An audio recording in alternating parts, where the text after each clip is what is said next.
କିନ୍ତୁ ଚୀନରେ ଯୋଉ ଇନଫେକ୍ସନ ହେଲା, ଯୋଉଠି ଅନେକ ଶିଶୁ ଆକ୍ରାନ୍ତ ହେଲେ, ଆମେ ହଜାରେ ଉପରେ କେସେସ୍ ଦେଖିଲେ, 200-250 ଜଣ ମୃତ୍ୟୁବରଣ କଲେ।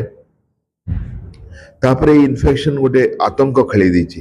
ଆଉ ତାପରେ ଆମେ ଭାରତରେ ଡିଟେକ୍ଟ କରିବା ସମସ୍ତଙ୍କୁ ଟିକେ ଚିନ୍ତାରେ ପକେଇ ଦେଇଛି।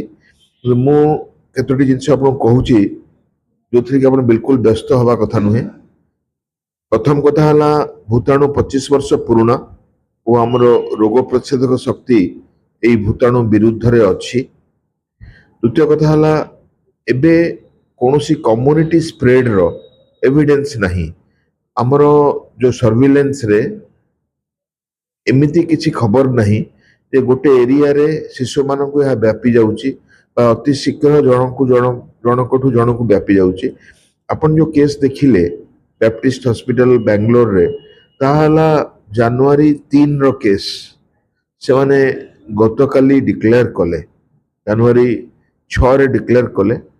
ଆଉ ତାପରେ ପରେ ଅହମ୍ମଦାବାଦରେ ଯୋଉ କେସ୍ ନଜରକୁ ଆସିଲା, ସେଟା ଡିସେମ୍ବର 26ରେ ଡିଟେକ୍ଟ ହେଇଥିଲା। ସେଇ ପେସେଣ୍ଟଟି ଭେଣ୍ଟିଲେଟରରେ ଥିଲା, ଭେଣ୍ଟିଲେଟରରୁ ରିକଭର କରିଗଲାଣି, ଏମିତିକି ଡିସଚାର୍ଜ ମଧ୍ୟ ହେଇଗଲାଣି। ସେ ପାଖାପାଖି 15 ଦିନ ପୁରୁଣା କଥା, କିନ୍ତୁ ସେମାନେ ତାକୁ କାଲି ଡିକ୍ଲେୟାର କଲେ। ଆଉ ତାପରେ ପରେ କଲିକତାରେ ଗୋଟିଏ ପେସେଣ୍ଟ, ଚେନ୍ନାଇରେ 2ଟି ପେସେଣ୍ଟ, ତ୍ରିଭେନ୍ଦ୍ରମରେ ପେସେଣ୍ଟ, ଆଉ ଅନ୍ୟ ପାର୍ଟସରେ ବି ପେସେଣ୍ଟସ୍ ଦେଖାଯାଇଛନ୍ତି।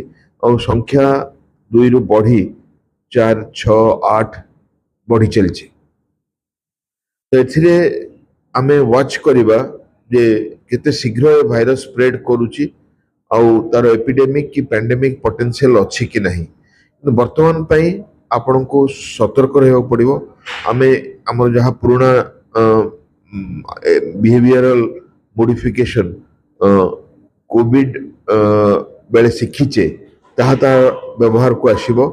ଯେ ଆମର ସୋସିଆଲ ଡିଷ୍ଟାନ୍ସିଂ, ମାସ୍କ ଆଉ ସାନିଟାଇଜେସନ, ଆଉ ଛୋଟ ଛୋଟ ଶିଶୁଙ୍କୁ ଯଦି ଥଣ୍ଡା ହେଇଛି, ନିହାତି ଭାବରେ ଡାକ୍ତରଙ୍କୁ ଦେଖେଇ ପରୀକ୍ଷା କରିନେବା। ତାଙ୍କୁ ଆଇସୋଲେଟ କରିକି ଗୋଟେ ଜାଗାରେ ରଖିବା, ଯେମିତି ଅନ୍ୟ ଶିଶୁ ଆକ୍ରାନ୍ତ ନ ହୁଅନ୍ତି। ଆଉ ଆମେ ଦେଖିବା ଯେ ଆଗକୁ ହଉଛି କ'ଣ। ଭୟଭୀତ ହବାର କିଛି କାରଣ ନାହିଁ।